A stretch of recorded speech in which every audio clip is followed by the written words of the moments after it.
国際交流基金主催 JFF プラスインディペンデントシネマをご覧の皆様、こんにちは。本日は配信作品戦慄せしめよの、豊田俊明監督をお迎えしてお話を伺ってまいりたいと思います。豊田監督、どうぞよろしくお願いいたします。まずはこの撮影された場所のご説明からちょっといただいてもよろしいでしょうか。日本の佐渡島っていう、沖縄に次ぐ広さを持つ島で、新潟県から船で1時間ぐらいだったかな、みたいな場所なんですけど、もともとその、竜慶島でもあり、能を作った世阿弥だったり、日蓮さんとかが流された、罪人が流された島でもあり、でも同時に金山があって、すごい裕福な生活もそこでは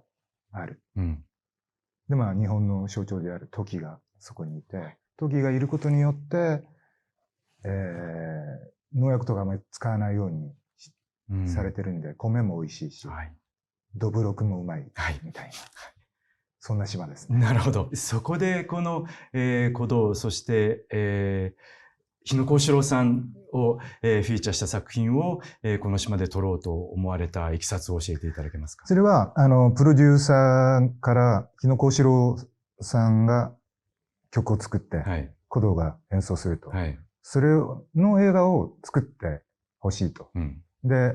音楽映画だから、言葉のない、音楽だけの映画にしたいなと思って。なぜ佐渡島かっていうのは、もともとその鼓童がずっと佐渡島にいまして、もう、その、70年代、80年代初期なのかな。音楽座っていう団体で、それが解散して、で、鼓童に名前を変えて、そのまま残る人は残り、また新たなメンバーが入り、こう分裂したんですけど、佐渡島出身の人っていうのはほとんどいなくて、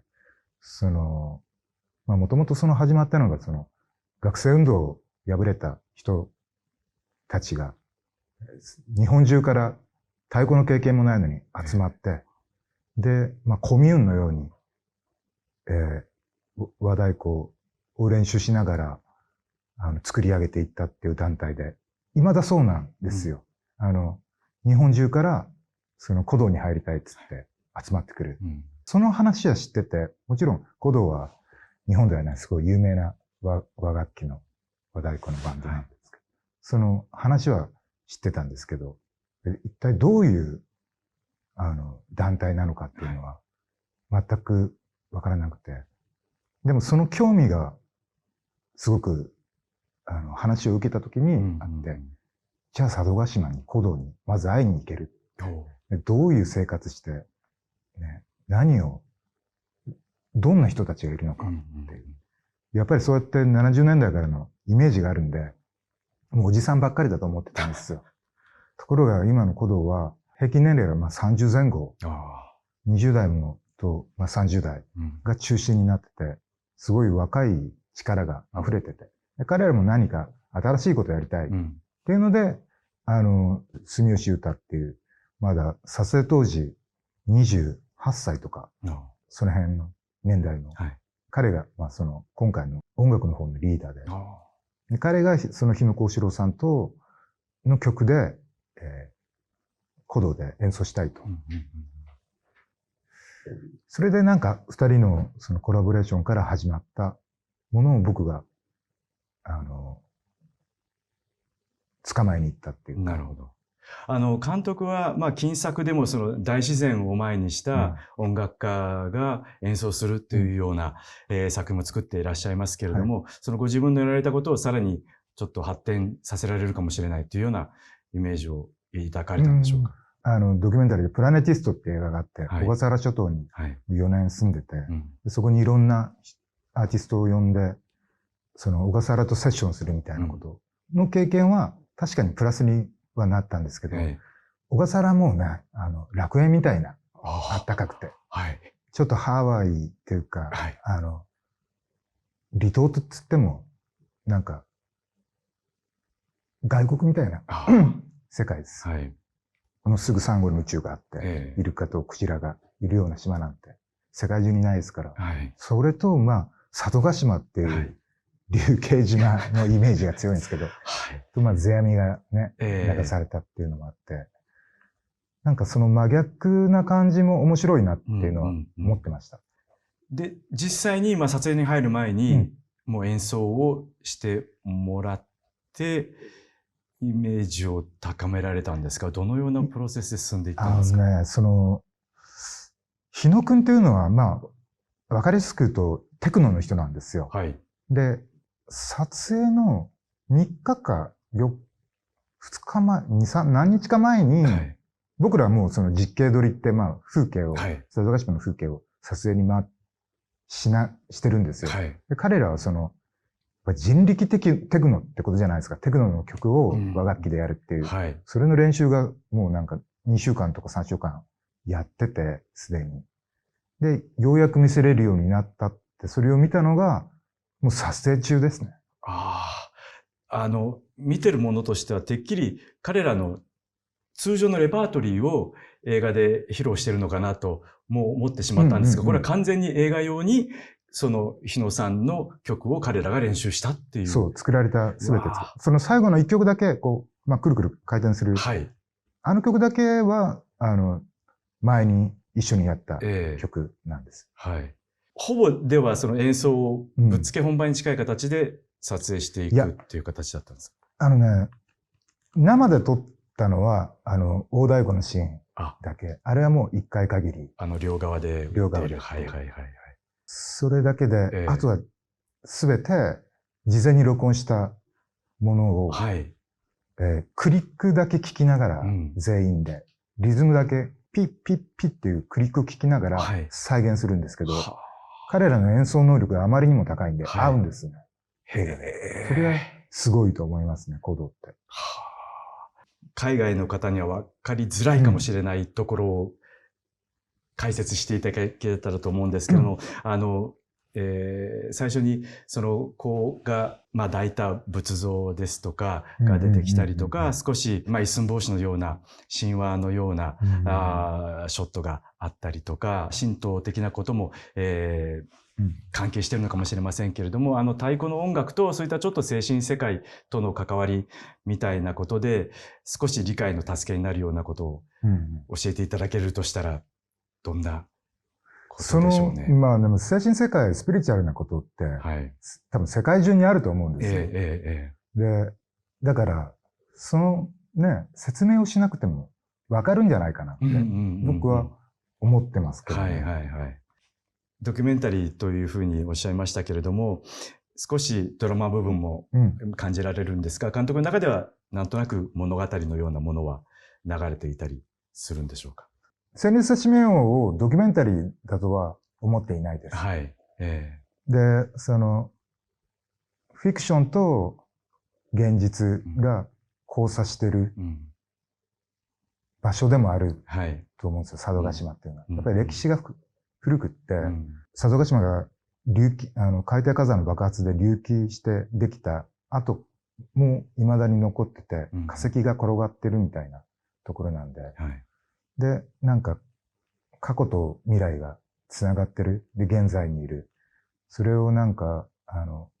太鼓の集団がずっと太鼓をその場所で叩いているっていう。もうそれだけでもう物語性があるじゃないですか。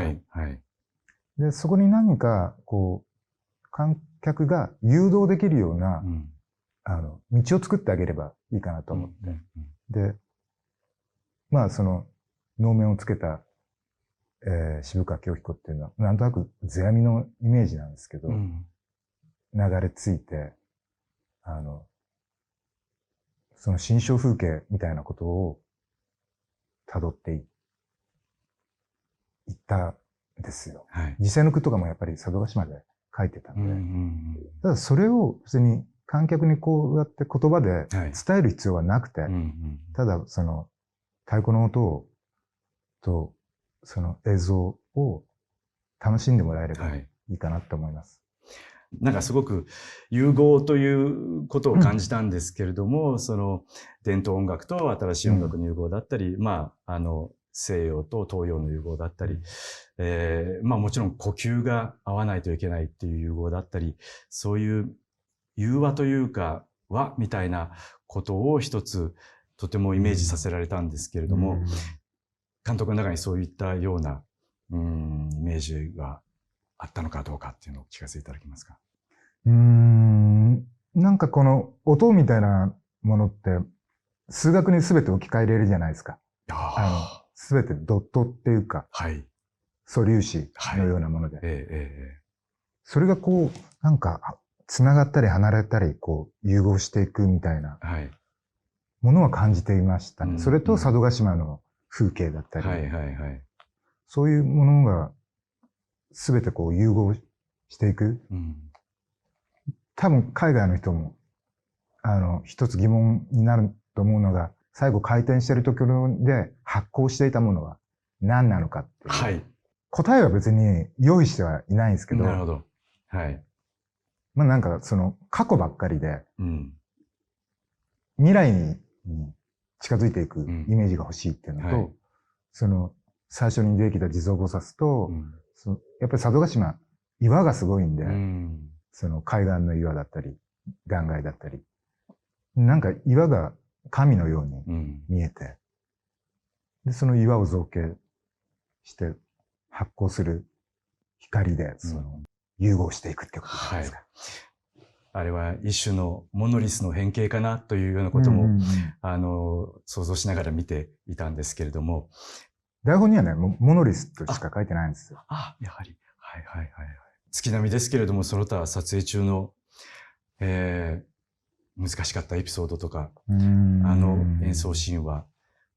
なかなか苦労したとかってもしありましたら。鼓動といえば大太鼓じゃないですか。で、大太鼓を事前に録音して再現してもらうことはできないんですよ。で、こちらもそんな豊かな、潤沢な予算があるわけではないんで、じゃあどうやってその15分ぐらいある曲を飽きさせずに撮れるのか。で、彼らは何テイクできるのかみたいなこともあるじゃないですか。大太鼓は2つのシーンに分かれてるんですけど、一つ目の体育館でやったやつが、は1回で、ワンテイクで。で、カメラをこう、向こう行ってくれとか、戻してくれとか、指示出しながら。でも滝の方も、その15分ぐらいフルにやってもらったんですけど、機材トラブルで、ワンテイク目が撮影できてなかったんですよね。でもう一回やってくれとかっつって、そしたら雨が降ってきたりして、太鼓って雨が一番ダメなんで、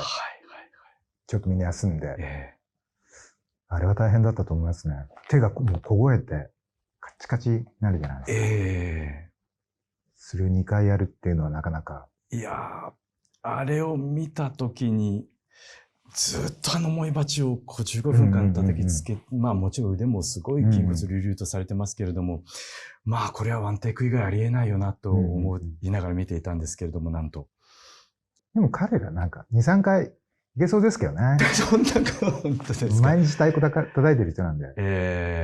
でも僕も大太鼓叩かしてもらったんですけど、あれはもう大変だと思いますね。もうあんな音は出ない。出ないし、あれ、重いですよ、バチも。それをこう続ける筋力がすごいです。なるほど。ちょっと海外の観客の方に、まあ、改めてちょっと、こういうところをポイントとして意識してもらえたらというような点がもしありましたら最後にお願いできますでしょうか。やっぱり音楽を楽しんでほしいんで、ボリュームを上げて、あるいはヘッドホンで、部屋が震えるぐらい、大きな音で楽しんでほしいです。豊田監督にお話を伺いました。本日は本当にありがとうございました。ありがとうございました。